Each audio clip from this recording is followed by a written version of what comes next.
반갑습니다. 지지옥션 이주연입니다. 자, 제가 맡은 강의의 주제는 그 위기에서 기회를 만드는 경매라고 지었는데요. 여러분들이 생각하시기에 지금 위기 상황이 맞나요? 어떻게 생각하시나요? 제가 상품 3개 준비했어요. 대답 잘하시는 분한테 제가 상품 드릴 겁니다. 네, 위기 맞나요? 기회입니다. 그렇죠. 그러니까 이제 위기라는 게 어떤 부동산 가격에 대한 위기라기보다는요. 사실 어떤 분들은 지금 시중금리가 내려갔죠. 내려가면서 거래량도 약간 증가를 했습니다. 그러면서 지금 바닥을 다졌다. 그래서 앞으로 상승할 가능성이 크다. 또 어떤 분들은 아직 기준금리가 높다. 그리고 거래량은 예전보다는 낮은 수준이다 라고 해서 아직 추세로 보기는 이르다 라는 분들이 많습니다. 자, 그래서 오늘은 제가 여러분들한테 각종 지표를 한번 살펴보고요. 경매 시장을 한번 전망을 한번 해보도록 하겠습니다. 그리고 지금 올해 경매를 하는 게 좋은지, 그리고 경매를 하는 게 좋다면 어떤 물건을 어떤 전략으로 접근하는 게 좋은지를 한번 같이 살펴보는 시간을 갖도록 하겠습니다. 물론 이제 제가 앞에 나와 있으니까 경매가 좋다는 얘기를 하겠죠. 하지만 어떤 식으로 전략을 짜야 하는지 한번 같이 살펴보도록 해요.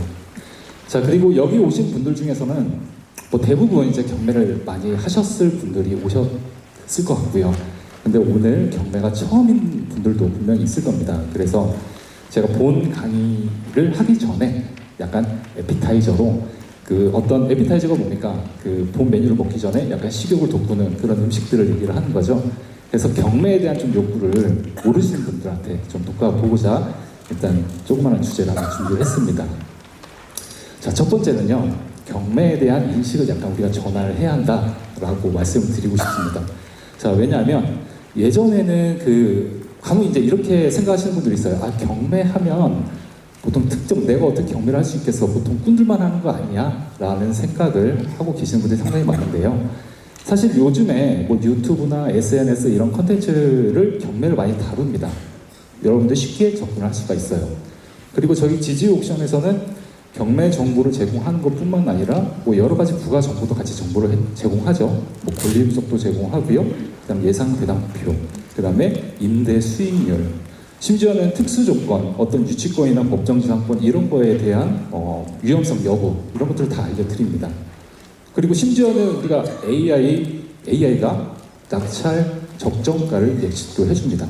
그러니까 경매가 아무리 어렵다고 느끼실 필요는 없고요. 내가 경매를 하고자 하는 마음만 있으면 얼마든지 쉽게 접근할 수 있는 시장이 지금입니다. 자, 그리고요. 두 번째, 경매에 대한 좀 안 좋은 인식이 있으신 분들도 상당히 많더라고요. 가끔 저한테 이제 물어보세요. 집을 사고 싶은데 지금 집을 사는 게 맞느냐라고 하면은 저는 그럽니다. 지금 경매로 사기는 괜찮다. 근데 그분이 그래요. 아, 경매는 좀 괜찮긴 한데 좀 뭔가 좀 찜찜해. 뭐가 찜찜한데 물어보면 뭐 특별하게 말을 못해요. 근데 찜찜하대요. 그래서 제가 다시 물어봤어요. 자, 그러면 어떤 마음에 드는 단지가 있는데 거기 보통 시세가 한 5억 정도 하더라. 5억 정도 하는데 금매가로 4억 원대의 아파트가 나왔더라. 자, 그러면 이거 살래 안 살래? 그럼 좋죠. 금매니까 사겠대요. 자, 근데 내가 매매 계약을 하려고 보니까 그분이 그 전에 이거를 낙찰을 받았다더라. 그럼 살래 안 살래? 그럼 사면 어때요? 자, 그러면은 중간 과정을 거칠 필요가 없는 거죠, 사실. 내가 직접 낙찰을 받으면은 더 싸게 매입을 할 수 있는 시장인데 굳이 이런 것들 찜찜하게 생각할 필요가 없습니다. 어차피 경매도 부동산 거래 방법 중에 하나예요. 그러니까 안 좋은 인식은 좀 버리셨으면 좋겠고요. 다음 세 번째는 경매로 나오는 부동산이면 적어도 안 팔리니까 경매로 나오는 거 아니냐? 이렇게 생각하시는 분도 계세요. 근데 제가 경매 사건을 보다 보면은 안 팔려서 나오는 게 아니라 거의 못 팔아서 경매로 나오는 경우가 많습니다. 뭐 예를 들어서 시세가 지금 5억인데 채권이 6억, 7억 정도 해요. 자, 그러면은 매매 계약을 하려면 그 채권을 다 변제를 해야지만이 계약이 이루어지겠죠. 그렇기 때문에 못 팔아서 경매로 나온 것들이 많습니다. 물론 이제 주택담보대출만 받아서는 뭐 담보인정 비율만큼 대출이 나가니까 그만큼 과다할 리는 없지만 여러 가지 개인적으로 빌린 채권들, 그런 채권들이 가압류가 들어오고 이런 것들이 누적되다 보니까 그걸 다 해결하면서 매매를 할 수가 없는 거죠. 따라서 경매로 나오는 물건들이 안 팔리는 게 아니고요. 사실 못 파는 물건이 많습니다. 물론 이제 토지, 뭐 상가 이런 것들은 안 팔리는 물건 분명히 있어요. 그런데 주택, 특히 아파트는요, 안 팔리는 건 없습니다. 못 팔아서 나오는 시장입니다. 자, 그 다음에 네 번째는 경매를 알면은 매매도 잘 할 수 있습니다. 우리가 일단 경매를 하려면 권리 분석 정도는 스스로 할 줄 알아야 돼요.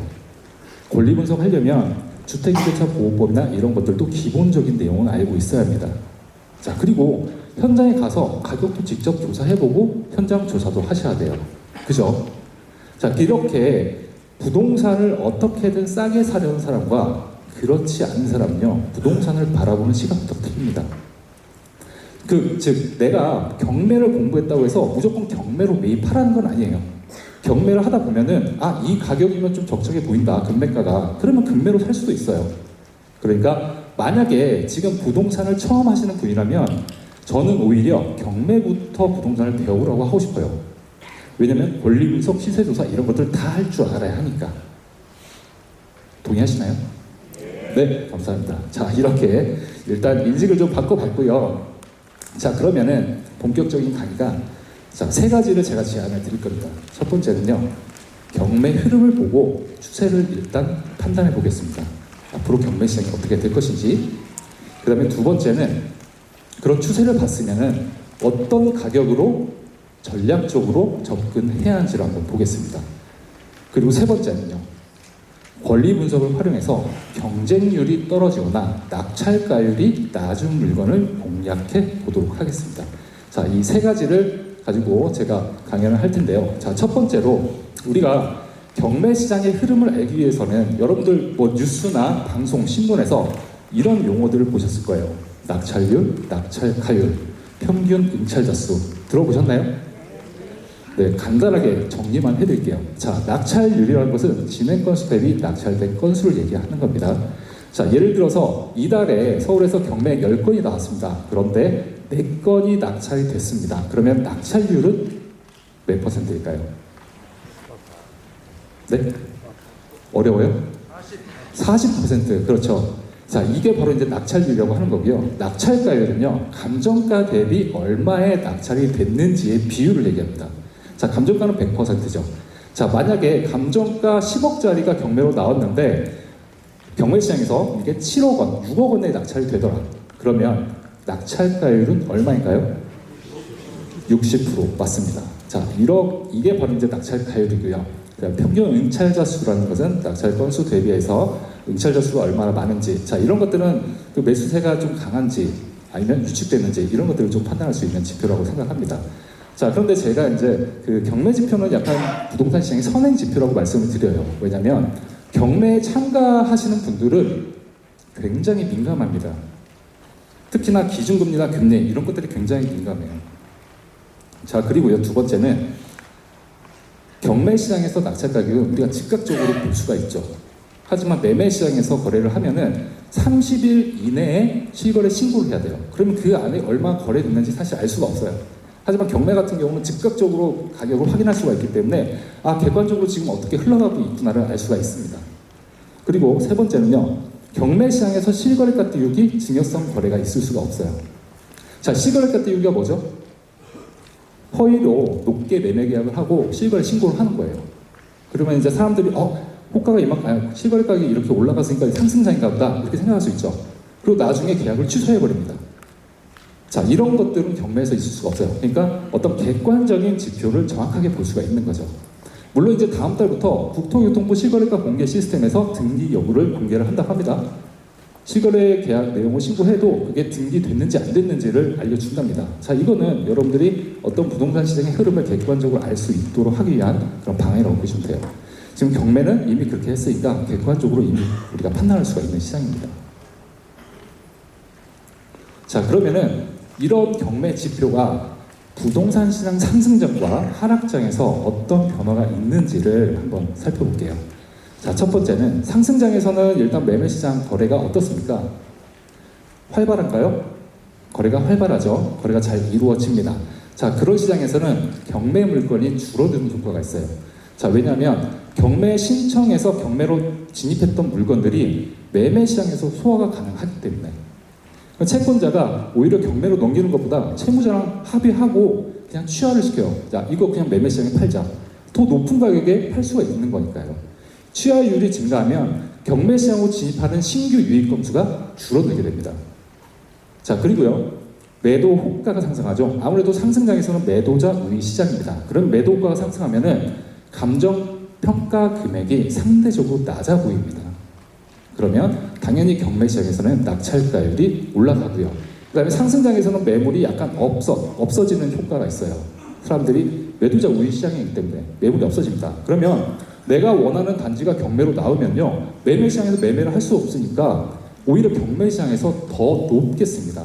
그래서 2021년도 같은 경우는 사실 그 경매 시장에서 신고가를 경신한 사례가 상당히 많아요. 아파트 중에서.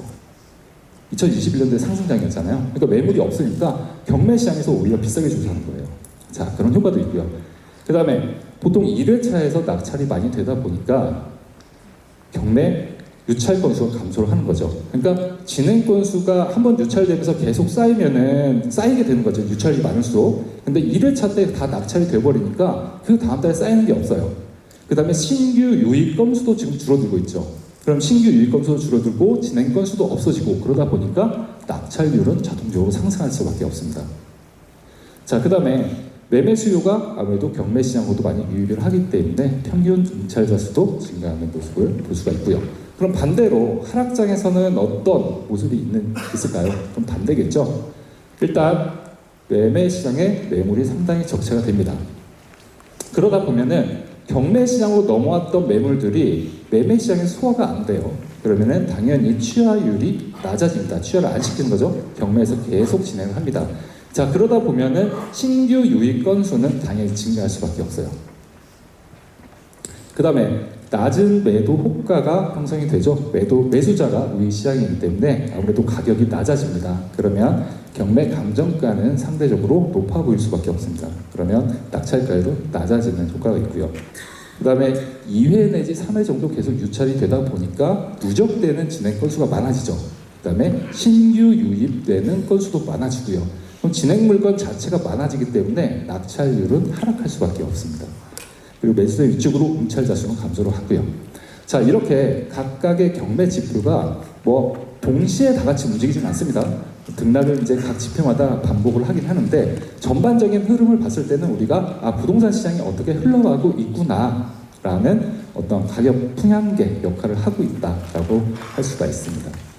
자, 그러면 이렇게 상승장과 하락장에서 부동산 지표가 이렇게 움직이는 거 이해되시죠? 네, 그러면은 10년 단위로 한번 볼게요.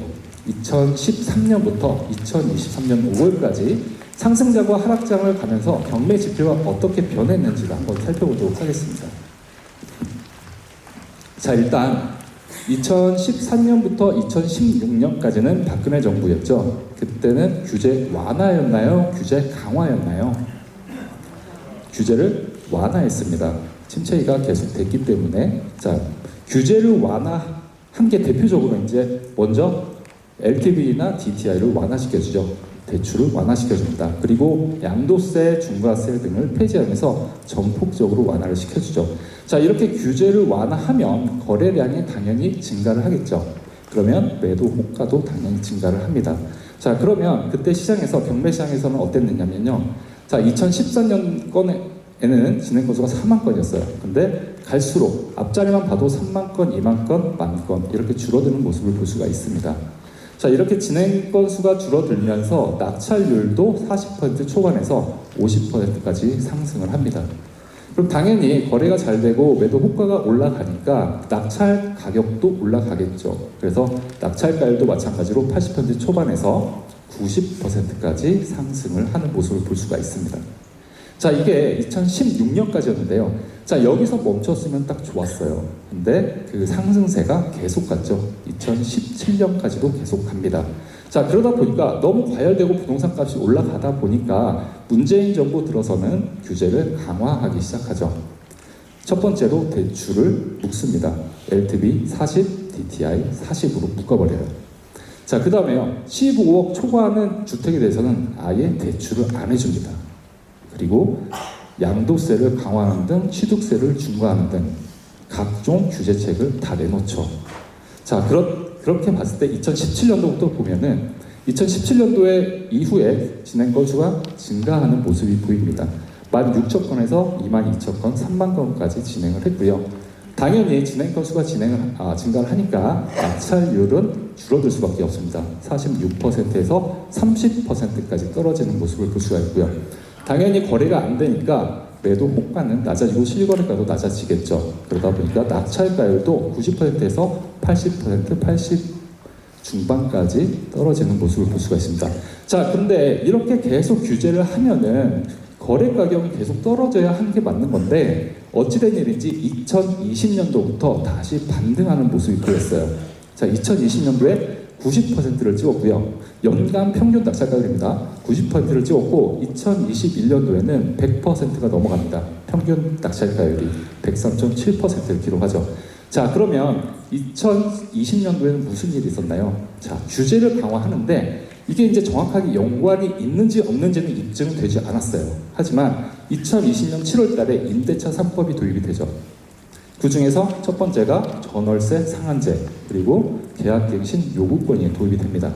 자, 계약갱신 요구권이 도입이 되면 어떤 특정 지역에 내가 거기 전세로 들어가고 싶은데 거기에 살던 전세 세입자들이 굳이 나갈 필요가 없어지죠. 난 더 2+2니까 2년 더 연장할 수 있으니까 그러면은 순환이 안 되는 거예요, 전세가. 그러다 보니까 그 지역에 대한 전세 수요는 계속 몰리게 되는 거고요. 전세는 없고 그러다 보면 전세가 간혹 하나 나오면은 전세 가격이 엄청나게 뛰는 거죠. 그 다음에 전월세 상한제로 묶어버리니까 신규로 계약하는 사람들이 일단 나중에 다 못 올리니까 이미 다 올려서 전세 계약을 해버립니다. 자, 그러다 보니까 전세가가 올라가면은 당연히 매매가는 따라서 올라갈 수밖에 없어요. 그렇죠? 자, 이런 게 있었고요. 이런 일이 있었고 또 2020년 5월부터 2021년 7월까지는 기준금리가 몇 %였죠? 0.5%였습니다. 상당히 낮았었죠? 이율도 상당히 낮았습니다. 자, 그리고 2019년도 말부터 뭐가 터졌습니까? 코로나가 터졌죠. 2020년도부터 그래서 코로나가 본격적으로 번지기 시작했고요. 그때 돈을 많이 풀었죠.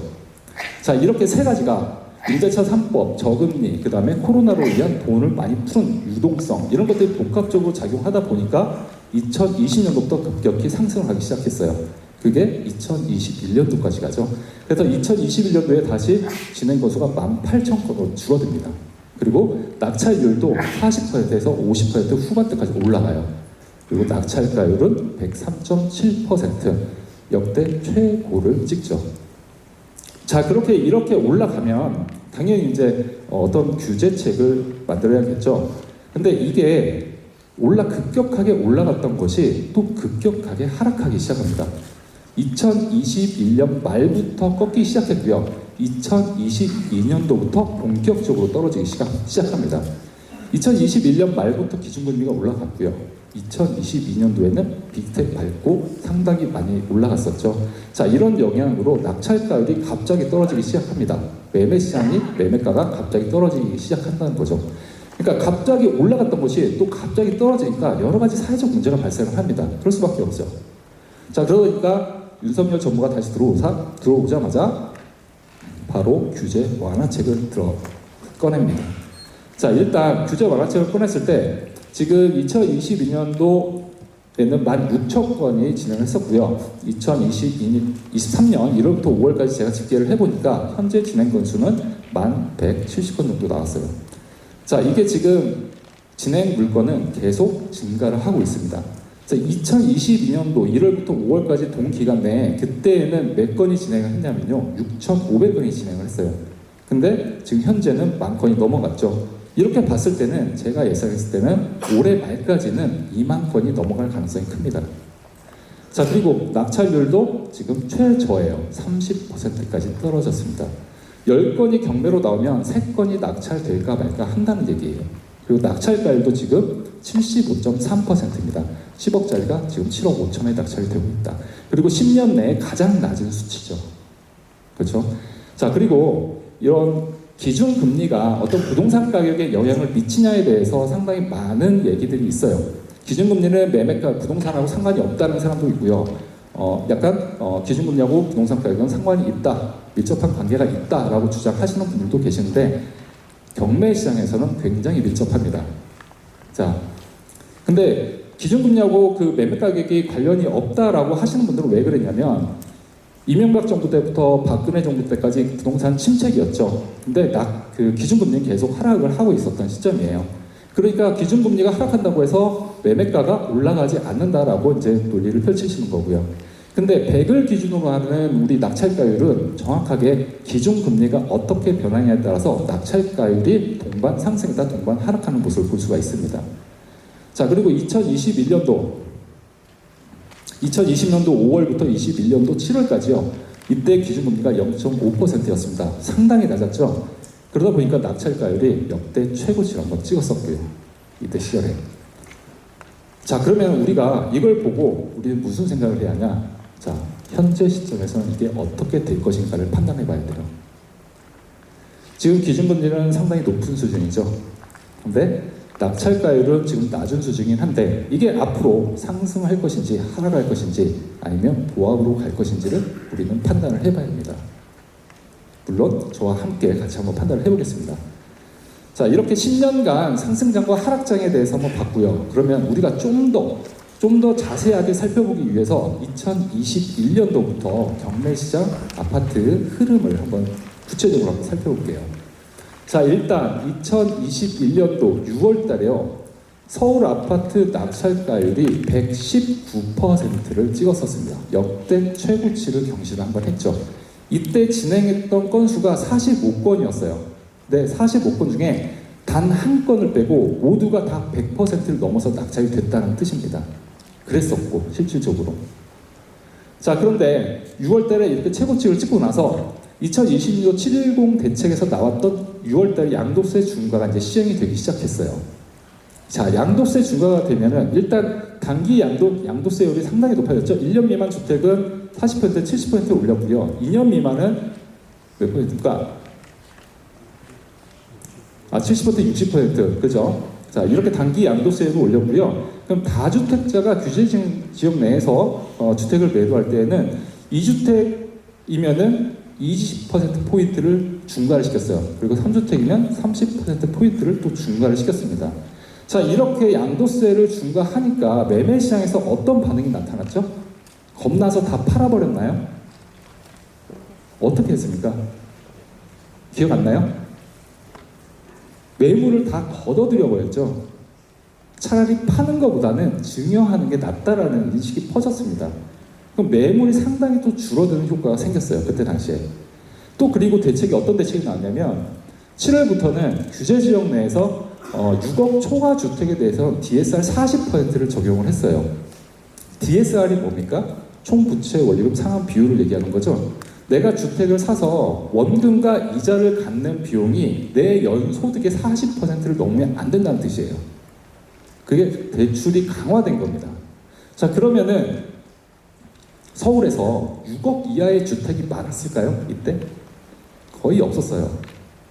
그럼 매물은 줄어들고 가격은 올라가고 그다음에 대출은 못 받고 이러다 보니까 서울 수요자들이 경기 인천 쪽으로 이동을 했습니다. 그리고 서울 내에서는요 빌라 오피스텔로 이동을 했고요. 그러다 보니까 8월 달에 인천 아파트 낙찰가율이 123.9%를 찍었어요. 굉장히 높은 수치죠. 자, 그 다음에 서울 빌라는요 9월 달에 97.9%를 찍었습니다. 자, 이게 이제 전달 대비해서 13.7%포인트가 상승했어요. 가장 높은 상승률이었고요. 낙찰률은 30%에서 40%대를 기록을 했습니다. 자, 빌라 얘기가 나왔으니까 빌라를 또 안 짚고 넘어갈 수가 없어요. 자, 요즘 빌라 낙찰률이 얼마일까요? 아시는 분 계세요? 뉴스 같은 거 많이 보셨으면 어느 정도 들으셨을 텐데요. 낙찰률. 네, 낙찰률이 몇 %일까요? 요즘 서울 빌라 낙찰률이요 8%입니다. 100건이 나오면 8건밖에 낙찰이 안 된다는 뜻이에요. 자, 이게 왜 이런 현상이 일어났냐면요. 아파트 가격이 뛰면서 그 수요자들이 빌라 쪽으로 이동을 했습니다. 빌라 가격도 덩달아 뛰었어요. 그리고 전세 가격이 뛰니까 빌라 전세 가격도 덩달아서 뛰었습니다.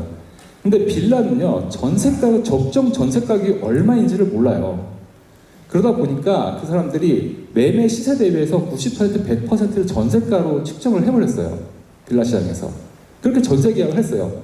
그러니까 수요자들도 이 돈 아니면 다른 데로 갈 데로 없으니까 계약을 했던 겁니다. 근데 2021년 지나고 2022년, 2023년 들어오면서 아파트가 하락했죠. 그럼 빌라 가격은 더 하락했어요. 왜냐하면 거주 여건이 덜하기 때문에 빌라 가격은 더 많이 타격을 받아요. 근데 그러면은 그때 당시에 2021년도에 전세 계약을 했던 사람들이 지금 이제 전세 계약이 만료 시점이 다가오고 있죠. 그러면 전세가 순환이 되어야지 되는데, 예를 들어서 전세를 2억을 했는데 매매 시세가 지금 1억 5천까지 떨어졌단 말입니다. 그러면은 전세금을 돌려받으려면 새로운 전세 입자가 들어와야죠. 그 사람들이 2억 원에 들어오겠습니까?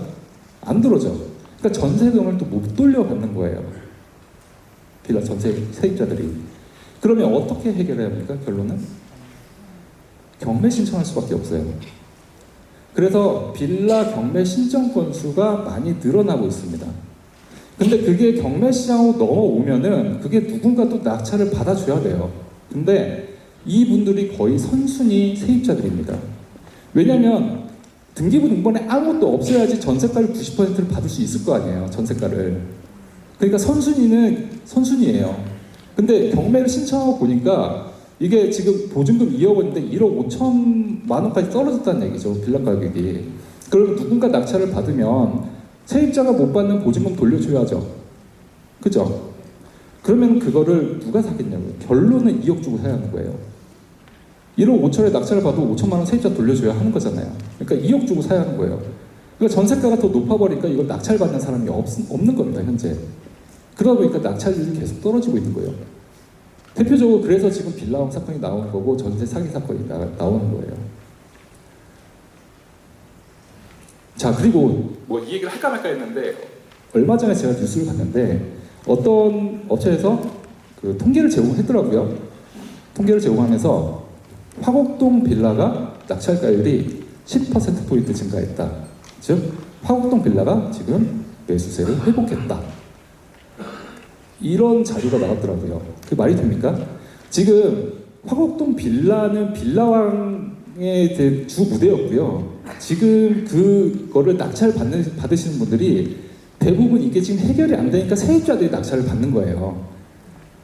누군가 낙찰을 안 받으니까 내가 낙찰을 받아야지 해결이 되는 거니까. 근데 그분들이 80%의 낙찰을 받든 10%의 낙찰을 받든 그게 무슨 의미입니까?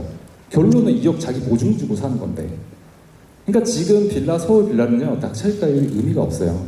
왜냐하면 세입자들이 울며 겨자 먹기 식으로 지금 낙찰을 받고 있는 시장이기 때문에. 근데 그걸 두고 지금 회복세를 회복했다? 라고 생각하면 안 됩니다. 아셨죠? 자, 그렇게 아무튼 2021년도 9월 달에는 이렇게 이제 뭐 빌라, 오피스텔도 마찬가지예요. 오피스텔도 굉장히 많이 올랐습니다. 자, 이런 상황이었죠. 그리고 10월 달에는요, 서울 아파트 낙찰가율이 119.9%를 기록합니다. 즉 10억짜리가 경매로 나오면 12억 원에 낙찰이 됐던 때예요. 이때에는 경매 서울에서 아파트가 31건이 진행을 했는데 그 중에 9건이 매매 시장에서 그 단지의 신고가를 경신을 했어요. 이럴 정도로 굉장히 과열이 됐었죠. 자, 그리고 이제 밑에 있는 그래프는 제가 한번 통계를 뽑아봤는데요. 2021년도에는 2020년도 대비해서 평균 낙찰가율이 10.5%포인트가 올라갔습니다. 그 중에서 가장 많이 상승했던 데가 구로, 도봉, 강서, 노원 쪽입니다. 낙찰가율이 굉장히 많이 올라갔어요. 그런데 반대로 평균 이하로 오른 곳들은요, 강남 3구가 평균 이하로 올랐고요. 자, 왜 이렇게 구로, 도봉, 강서 쪽이 많이 올랐을까요? 이때 시절에는 무슨 말이 유행했었죠? 그때? 2021년도에? 집을 안 사면 뭐 된다고 했어요? 벼락거지 낸다고 했잖아요. 그러다 보니까 너도 나도 구입을 했던 때예요. 안 사면 진짜 거지 될 것 같아서. 그러다 보니까 경기 인천으로 가고 빌라로 가고 오피스텔 사고 서울 지역 중에서 구로 사고 도봉 사고 노원 사고 이랬던 거죠. 그쪽 지역 평균 낙찰가율이 평균 낙찰가가 4억 원에서 6억 원대였어요. 굉장히 낮은 금액대였죠. 그런 지역이 가장 많이 상승을 했습니다. 자, 이렇게 계속 과열되는 양상이 되다 보니까 이제 10월 달부터 초강력 가계부채 대책이 거론이 되기 시작했습니다. 즉, 정부에서 DSR을 더 강화를 하겠다라고 한 거죠. 자, 어떻게 강화를 하느냐? 총 대출액이 2억 원이 넘으면은 DSR 적용하겠다. 그리고 7월 달에는 총 대출액이 1억 원 이상 되면은 더 강화하겠다라고 한 겁니다. 자, 이렇게 DSR 강화를 발표를 하니까 매수 심리가 살짝 꺾이기 시작했어요. 그래서 12월 달에는요, 낙찰가율이 103.3%로 줄어들었습니다. 자, 그리고 나서 DSR이 본격적으로 적용이 됐고요. 그 다음에 계속적으로 2021년 말부터 금리가 조금씩 올라갔죠. 그런 영향이 있다 보니까 2022년 2월과 4월 달에는 90%까지 내려왔습니다. 자, 그 다음에 2022년 4월 달에 윤석열 정부가 이제 취임을 하게 되는 거죠. 근데 윤석열 정부가 그때 무슨 공약을 많이 했습니까? 부동산에서. 전 정부에서는 지금 수요 억제책만 했고 공급을 하지 않았다. 재건축에 대한 과도한 규제를 내가 다 풀겠다라고 했죠. 그래서 재건축으로만 30만 호를 공급을 하겠다라고 공약을 했습니다. 자, 그러다 보니까 사람들이 윤석열 대통령이 되면은 재건축이 뜨겠구나라고 생각을 했던 거죠. 이 시장에서 그래서 4월 달에 취임 당시 낙찰가율이요 105%로 다시 반등을 합니다. 90%에서. 주로 강남권과 재건축 아파트로 다 이동을 했어요. 그런 것들이 평균 낙찰가율을 조금 끌어올리면서 반등의 모습을 보였지만 그 다음에 DSR 7월 강화 1억 이상 빌릴 때는 DSR 적용한다. 그리고 7월 달에 빅스텝 밟았어요. 그때 0.5%포인트가 기준금리가 올라갔죠. 자, 기준금리가 또 올라가면서 대출을 강화하니까 9월 달에 평균 낙찰가율이 80%로 다시 떨어졌습니다. 급격하게 떨어진 거죠. 그리고 10월 달에 또 한번 이제 빅스텝을 밟았고요. 그러면서 12월 달부터 서울 낙찰가율은 70%대에 진입을 했습니다. 자, 지금 이 70%가 지금 현재까지 유지를 하고 있는 상황이고요. 그러면 여러분들이 지금까지 봤을 때 가장 경매 시장에서 가장 영향을 미치는 게 뭐라고 생각되십니까? 금리죠. 금리와 대출입니다. 이런 대출 규제, 금리 인상이 경매 시장에서는 굉장히 민감하게 작용을 해요. 자, 그러면 2023년도에 이렇게 급격하게 떨어지다 보니까 어떤 문제가 발생하다 보니까 지금 이제 서울 사구, 강남 서초, 송파, 용산 제외하고 나머지는 다 규제적 풀었죠. 그리고 이렇게 계속 떨어지다 보니까 특례보금자리론이라는 걸 출시를 했어요. 특례보금자리론이 뭡니까? KB시대 9억 원 이하는 5억까지 대출을 해주는 거죠. DSR 적용 안 받는 거예요. 그러다 보니까 이제 KB시대 9억 원 이하 아파트들이 있는 곳이 서울은 거의 없어요. 그러다 보니까 경기 인천 쪽에 또 응찰자 수가 많이 늘어났어요. 하지만 낙찰가율은 많이 오르는 상태는 아닙니다. 자, 그러면 지금까지 봤을 때는 지금 이제 70%대, 전국 낙찰가율이 70%대 유지하고 있고요. 지금 서울도 마찬가지로 70% 유지하다가 5월 달에 처음으로 81%로 올라갔습니다.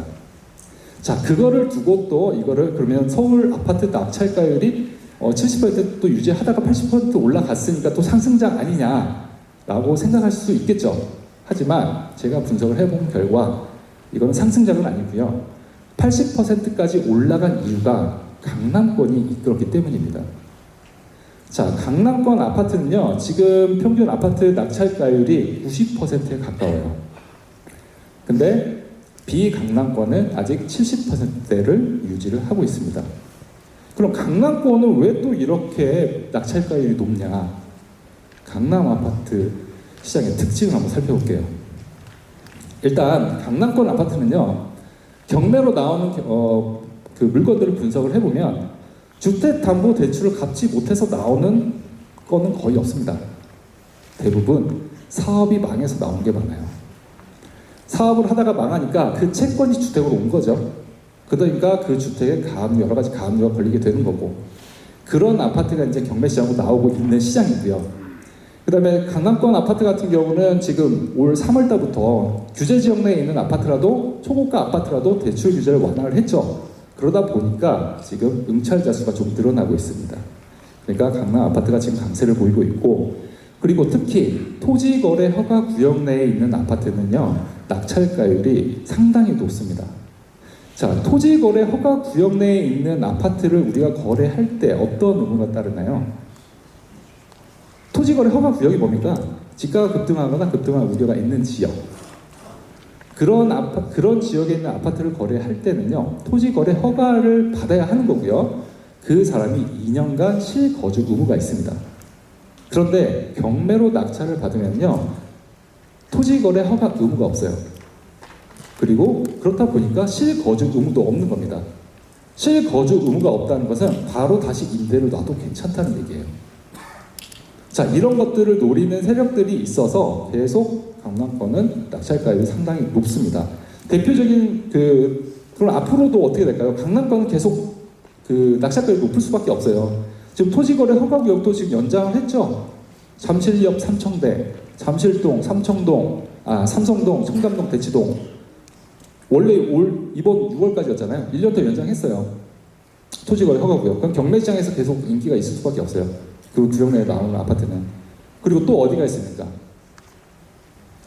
여의도항 목성, 여의도, 압구정동, 목동, 성수전략 정비구역, 성수동 2가, 여기도 지금 토지거래 허가구역이죠. 그쪽에 나오는 아파트, 거기도 원래 4월까지였는데 1년 더 연장이 됐어요. 자, 이런 지역에 나오는 경매 물건은 낙찰 받으신 분이 그러니까 재건축 목적으로 사는 거예요. 재건축 호재에 대한 목적으로. 근데 워낙 아파트가 낮다 보니까 내가 살기는 싫어. 근데 내가 만약에 매매 계약을 하면은 내가 거기 살아야 돼요. 그럼 경매로 하면 내가 살 필요는 없잖아요. 그렇기 때문에 경매로 좀 더 높게 낙찰을 받아요, 오히려. 그리고 나서 임대를 주는 거죠. 자, 예를 들면은 압구정동 미성 아파트가 지금 낙찰가가 이번에 27억 7,900만 원에 낙찰이 됐거든요. 근데 거기 시세가 26억 원입니다. 그러니까 매도 호가 대비해서 한 7%를 더 비싸게 주고 산 거예요. 그 다음에 대치동 음마 아파트, 이게 낙찰 가격이 26억 5천만 원에 낙찰이 됐는데 시세가 매도 호가가 가장 낮은 게 24억이에요. 그리고 잠원동 신반포 아파트, 이것도 23억 7천만 원에 낙찰이 됐는데 매도 호가가 23억 원입니다. 자, 잠원동 신반포 같은 경우는 토지거래 허가 구역이에요. 지금 신통계획구역으로 묶여있죠. 그래서 토지거래 허가 구역입니다. 자, 이런 아파트들은 상당히 높은 가격의 낙찰을 받고 있습니다. 자, 그러면 그 외의 지역, 하락장에서도 이 강남 서초 송파는 2022년도에도 하락률이 상당히 낮았어요. 낙찰가율 하락률도. 근데 낙찰가율 하락률이 가장 높았던 곳이 구로하고 도봉입니다. 아까 상승장에서 구로하고 도봉이 낙찰가율 상승률이 제일 높았다고 했죠. 하락장에서는요, 구로하고 도봉이 하락장에서 제일 많이 떨어졌어요. 자, 그럼 여기서 우리가 또 짚고 넘어갈 게 뭐냐면, 앞으로 2021년도에 그 구로 또는 도봉에서 낙찰 받으신 분들이 대부분 전세로 내놨을 거예요. 그때 전세가 상당히 높았었죠. 높게 전세 계약했을 겁니다. 그럼 2021년도니까 22, 23 지금 올해부터 이제 만기되는 전세 매물들이 많을 거예요. 그러면 이 지역에서 역전세난이 가장 많이 일어날 가능성이 큽니다. 지금 현재. 역전세가 뭐예요? 전세금이 떨어지니까 오히려 전세금을 돌려줄 때 내가 대출을 받아서 돌려줘야 하는 거잖아요. 그러다 보면은 당연히 자금이 묶이면은 그 경매 신청할 수밖에 없어요, 세입자가. 그러면 구로 도봉 쪽에서 역전세난이 제일 많이 나오지 않을까라는 추정을 할 수가 있습니다. 자, 그러면 우리가 여기까지 어떤 경매 시장의 흐름을 한번 살펴봤죠. 자, 그러면 앞으로 어떻게 될 것인가를 한번 우리 추정을 한번 해보자고요. 자, 첫 번째로 금리 인하. 앞으로 우리가 지금 경매 시장은 대출과 금리죠. 가장 영향을 많이 받는 거죠. 그럼 앞으로 금리 인하 될까요? 금리 인하될 가능성이 큽니까? 커요? 시중은행 말고 기준금리요. 기준금리 인하될 가능성 커요? 없습니다. 지금 미국하고 우리나라하고 금리차 몇 퍼센트 나요? 1.75%포인트 차이 나죠? 근데 파월이 그저께 그랬어요. 그저께 뭐라고 했어요? 올해 2번 정도 더 인상할 여지가 있다라고 했어요. 금리 차이 더 벌어질 수 있습니다. 물론 다른 어떤 증권가에서는 이게 실질적으로 올리진 않을 거다라고 얘기는 하지만 그러면 일단 하락은 아니란 얘기죠. 그럼 우리나라도 지금 기준금리 계속 갈 가능성이 큽니다. 지금 잠깐 시중은행 금리가 내려갔지만 어떻게 될지 불확실하다는 거죠. 자, 그러면 두 번째, 대출 규제 완화할까요? DSR 규제 완화할까요? 완화할 가능성이 커 보이나요? 어떻게 생각하십니까? 완화할 것 같아요. 제 생각에 완화 안 할 것 같아요. 자, 왜냐하면 오늘 신문에 나왔어요. 한국은행에서 지금 디레버리징이 안 된다. 가계부채 감소가 감축이 안 된다. 그 영향이 특례 보금자리론 영향도 있다. 부동산 규제 완화 영향도 있다. 자, 가계부채가 계속 증가하고 연체율이 증가한 상황에서 나라에서 DSR 규제 완화할 가능성 거의 없습니다. 물론 지금 역전세난 때문에 일부 전세보증금 반환 목적으로 대출받을 때는 DSR 완화해준다고 했어요. 하지만 신규 대출, 그러니까 주택 구입 목적 대출은 규제를 안 할 가능성이 큽니다. 그리고 세 번째, 돈 풀 일 있나요? 지금? 없죠. 그러면 일단은 상당히 세 가지 지표가 제한적입니다. 상승할 가능성이. 그러면 상승 압력이 거의 없다는 거예요. 지금 상방으로 갈 수 있는 어떤 모멘텀이 없다는 겁니다. 그러면 올해 경매 시장 말까지는 70% 전국 아파트 기준으로요, 70% 유지할 가능성이 아주 커요. 동의하시나요? 네, 감사합니다. 자, 그러면 70%를 계속 유지하면 우리는 그러면 어떤 스탠스를 취해야 하나, 어떤 식으로 전략적으로 접근을 해야 하나가 문제인 거죠. 그죠? 일단 제가 제안을 드리면 지금 하향 안정세이기 때문에, 그리고 낙찰가율이 상당히 낮은 수준을 기록하고 있기 때문에 경매 시장으로 진입하는 건 좋습니다. 하지만 추가적으로 하락할 거에 대비한 가격 방어에 집중할 시간입니다. 자, 그러면 앞으로 우리가 어떻게 대처를 해야 하는 거에 대해서 한번 살펴보도록 하겠습니다. 자, 일단 실수요자들에게 제안을 한번 하겠습니다. 지금은 어떤 투자 수요보다 실수요자들이 많이 진입을 하고 있는 시장이기도 하거든요. 자, 제가 4월달, 5월달에 낙찰됐던 것들을 좀 뽑아봤어요. 자, 위에 있는 사례 5가지 사례죠. 이것도 이제 응찰자 수가 상당히 많았어요. 55명도 있고요, 28명도 있고. 근데 대부분 낙찰가율이 대부분 70%, 평균 70%를 기록을 했고요. 근데 그 시장에 나와 있는, 각 시장의 단지에 나와 있는 최저 매도 호가가 얼마인지를 제가 조사를 해봤더니 낙찰가격과 비교해보니까 최저 매도 호가 대비해서 20%에서 25% 정도 지금 낮게 사고 있습니다. 위에 있는 아파트는요.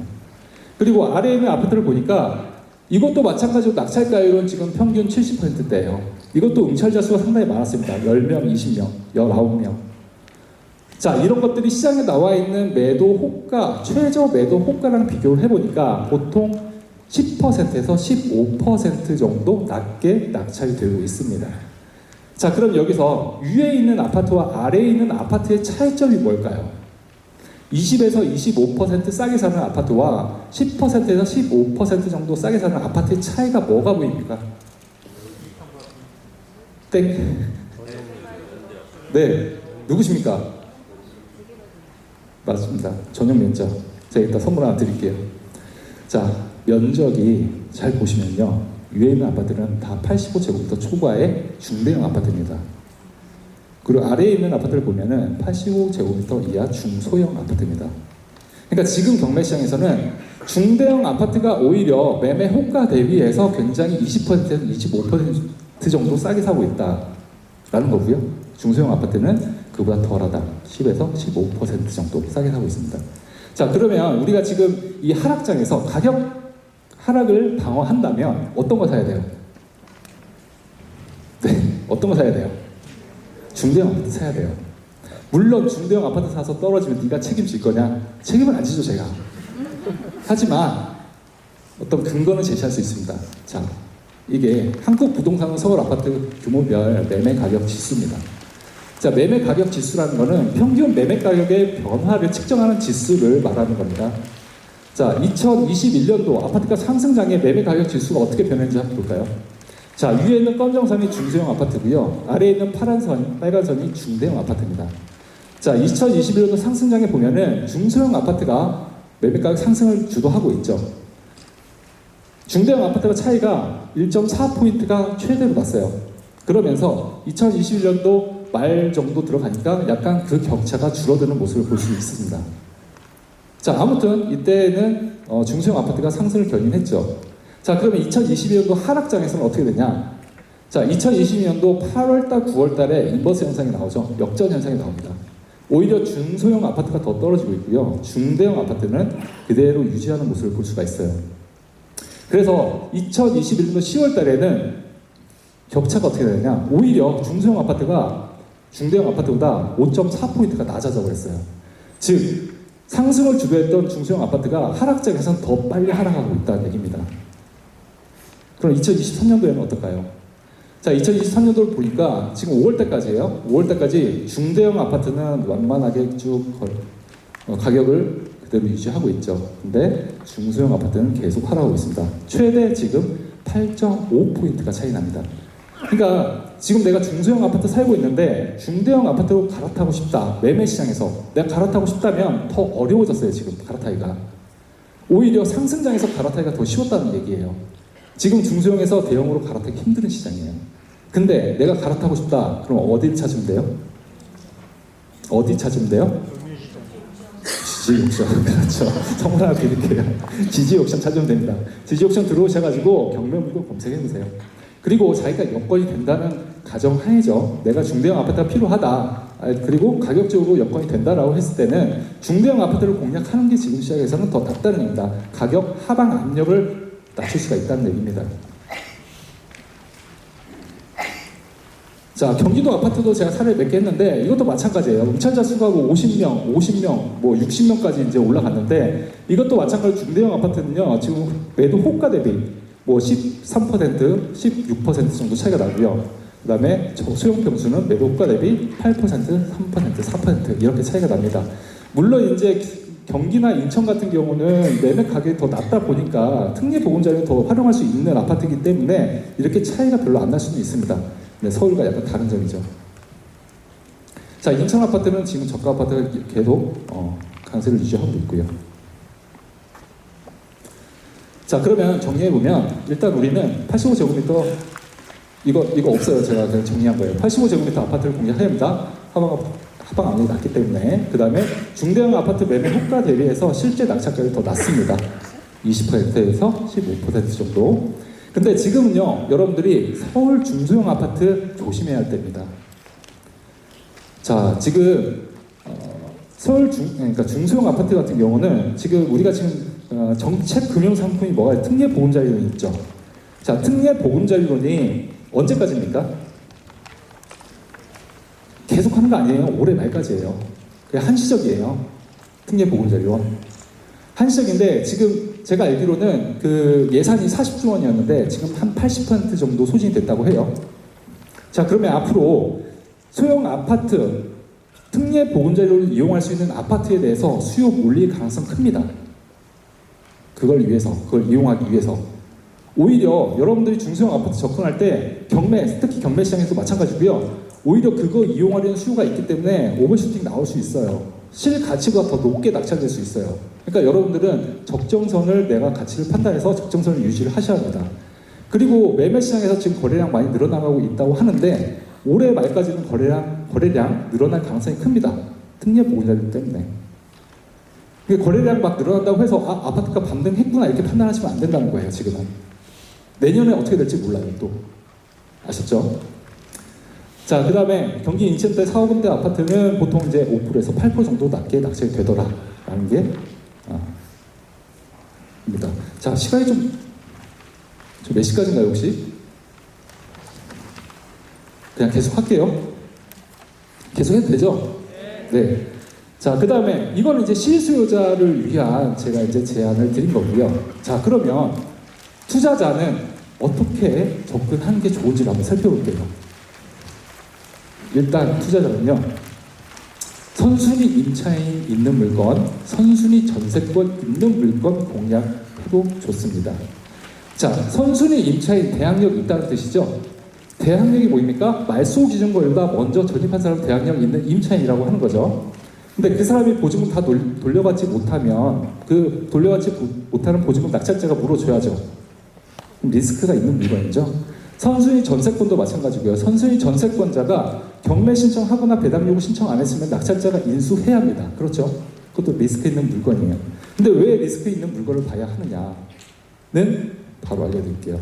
자, 일단 이렇게 대항력 있는 임차인 혹은 선순위 전세권자가 경매로 넘어갔을 때 배당 요구를 하면 배당을 받을 수 있지만 배당 요구를 안 하면 배당을 못 받죠. 자, 그러면 부동산 상승장과 하락장이 있습니다. 상승장은 가격이 올라가는 거고 하락장 내려가는 거죠. 이 대항력 있는 임차인들이 부동산 상승장에서는 배당 요구를 하는 경우가 많을까요? 안 하는 경우가 많을까요? 배당 요구를 한다는 것은 임대차 계약을 해지하겠다는 뜻이에요. 내가 배당 돌려받고 나가겠다는 뜻입니다. 그렇죠? 그러면 부동산 가격, 전세 가격 상승장에서는 이 대항력 있는 임차인들이 배당 요구할까요? 안 할까요? 안 해요. 그죠? 내가 배당 받으면 다른 데로 또 전세 가야 하는데 다른 데 전세값이 이미 올라버렸기 때문에 배당 요구 안 합니다. 그럼 반대로 하락장에서는요. 배당 요구를 해야죠. 다른 데 전세가가 낮아졌으니까 나 배당 받고 다른 데 전세 계약하는 게 더 이득이죠. 전세자금 대출도 있는데 대출금이라도 줄일 수가 있는데. 그죠? 자, 근데 지금은 하락장이에요, 상승장이에요? 하락장이죠. 자, 그런데 경매 문건을 보니까 하락장인데도 배당 요구를 안 한 임차인들이 있습니다. 그러면 그 임차인들은 아주 오래전에 임대차 계약을 한 임차인이거나 그 주변에 전세 가격이 유지되고 있는 동네다 이렇게 생각하시면 돼요. 사례를 하나 보겠습니다. 자, 이게 수원 영통구 영통동에 있는 대우 월드마크라는 주상복합 아파트가 나왔는데요. 가격이 감정가가 7억 6천만 원이었는데 최저가가 이제 1억 8천만 원까지 떨어졌습니다. 감정가 대비 24%까지 떨어졌죠. 자, 여기에 대항력 있는 임차인 양모 씨가 있었습니다. 2016년도에 전입신고를 했고요. 말소 기준 권리는 최초 근저당이 2018년도니까 대항력 있죠. 대항력 있는 임차인이에요. 자, 그러면 일단 우리는 권리분석할 때 이 사람 보증금이 얼마인지 알아야겠죠. 그래야 리스크를 피할 수 있으니까. 근데 이 사람이 이 경매 사건에서는 배당 요구 안 했어요. 양땡땡이라는 분이. 얼마인지 모르죠, 그러면 보증금이. 근데 저희 지지옥션에서는 과거에 경매를 했던 내용도 다 공개를 합니다. 과거에 이 주택이 경매로 나왔다가 취하된 적이 한 번 있었어요. 그때 이 임차인 내역이 조사가 됐었습니다. 양땡땡 씨가 보증금 3억 9천만 원에 거주를 하고 있었던 거예요.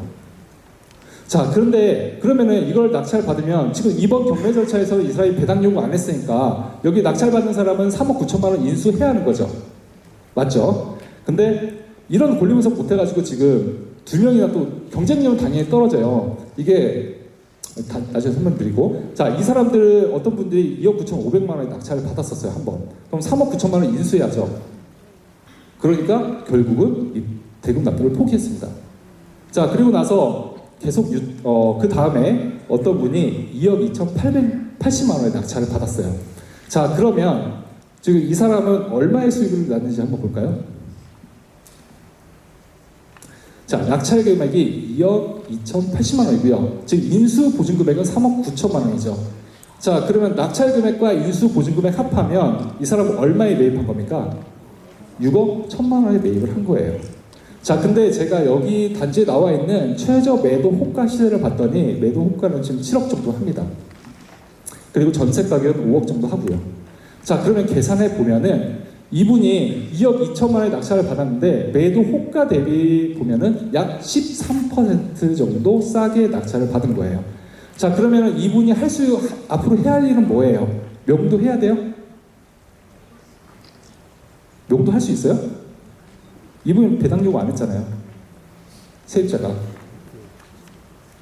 그죠? 지금 저만 이해하는 거예요? 아니죠? 맞죠? 자, 그러면 3억 9천 인수해야 하는데 제가 명도는 못해요. 이분은 계속 살아야 돼요. 3억 9천만 원에. 하지만 저는 낙찰대금 2억 2천만 납부하면 돼요. 그리고 나서 뭐 하면 돼요, 나중에? 이 사람 전세 계약 만료하면.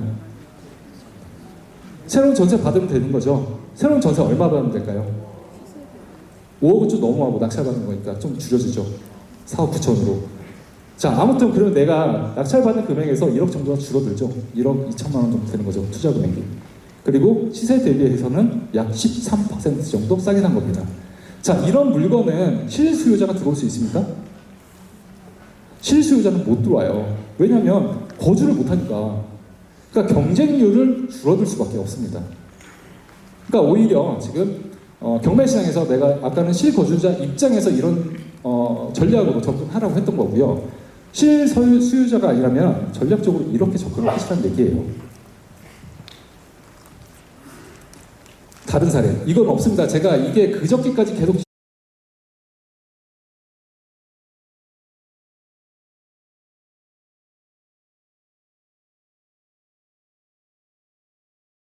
현재 진행을 하고 있는 아파트입니다. 자, 이게 지금 감정가가 4억 2천만 원인데 최저가가 지금 1억 4,400만 원, 34%까지 떨어졌어요. 자, 이거 권리 분석 한번 해볼까요? 자, 권리 분석 해보니까 일단 뭐 등기부 등본상에는 선순위 전세권자 현대건설이라는 사람이 아니죠. 현대건설에서 전세권을 설정했고요. 그럼 이 선순위 전세권자가 배당 요구를 안 했어요. 이건 매각물권 명세서 보면 되죠. 배당 요구도 안 했고 경매 신청 채권자도 아니에요. 자, 그러면은 누군가 낙찰 받으면 현대건설 전세금 인수해야 돼요? 하지 않아도 돼요? 인수해야 돼요. 2억 원 인수해야 돼요. 자, 그러면 우린 전략적으로 우리가 만약에 이것도 마찬가지로 또 이거 권리분석 잘못해서 또 누군가 낙찰을 받았어요. 그래서 잔금 미납했죠. 이 사람 얼마 날렸어요? 입찰보증금이 10%니까 2천만 원 날린 거죠, 지금. 그러니까 권리분석은 항상 조심하셔야 합니다. 네.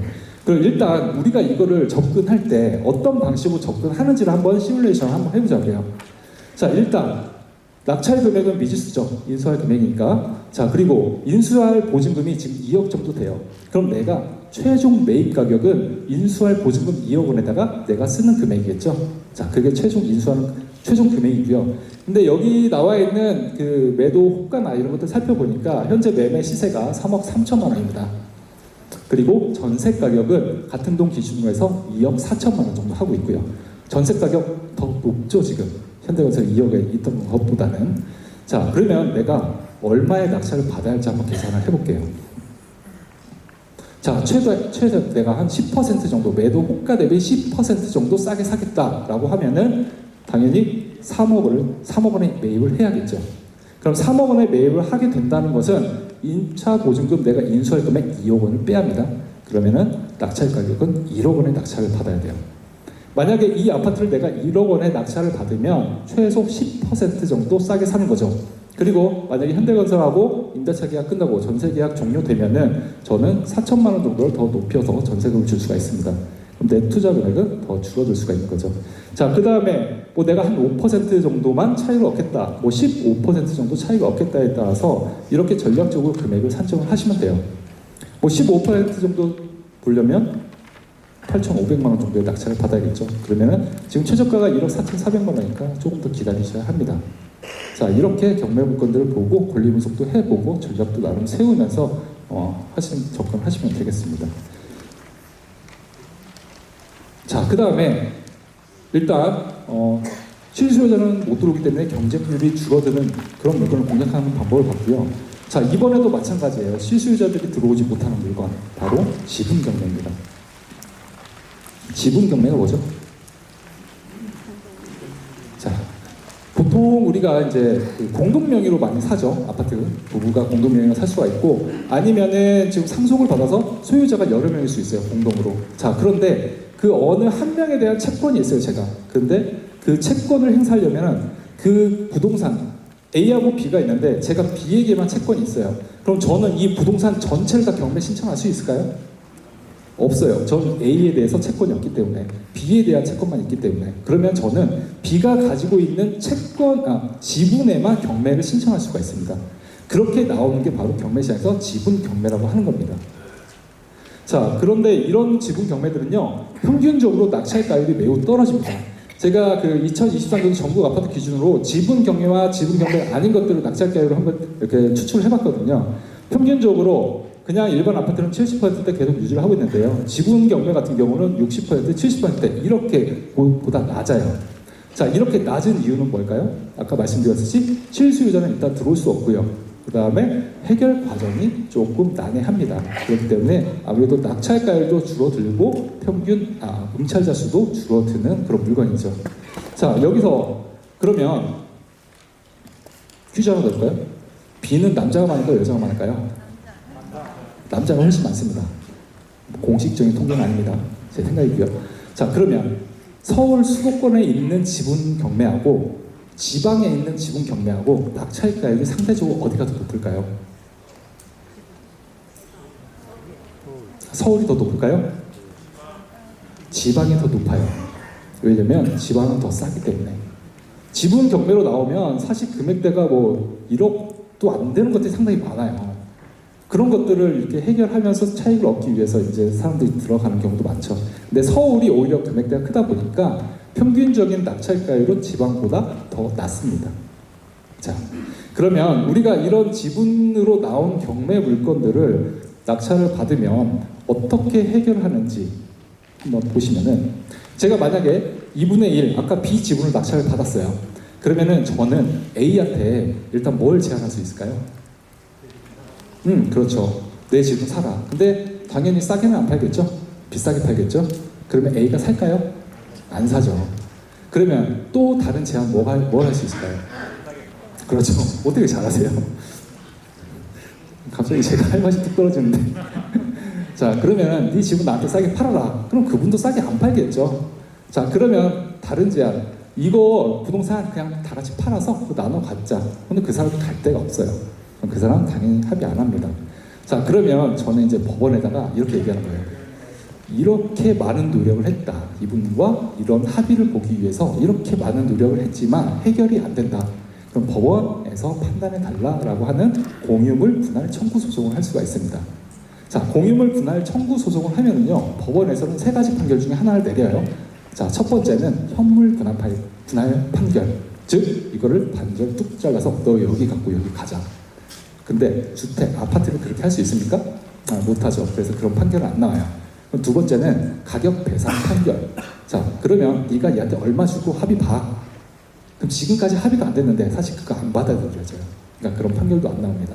자, 그럼 마지막으로 가격 분할 판결을 내려요. 즉, 이 주택을 다 경매로 넘겨. 그래서 낙찰되는 금액을 둘이 나눠 가져. 지분 비율대로. 맞아요. 형식적 경매입니다. 오, 잘하시네요. 선물 하나 드리겠습니다. 네. 자, 이렇게 이제 하게 되면은 정상적인 매물이 경매 시장으로 나오는 거죠. 그러면은 아까 지분은 낙찰가율이 떨어졌지만 정상적인 부동산이 경매 시장에 나오면은 낙찰가율은 당연히 올라갈 수밖에 없어요. 제가 낙찰을 받았던 것보다. 그러면 당연히 거기에서 이제 제가 이제 배당을 받는 거니까 거기에 대한 차익을 남길 수가 있는 거죠.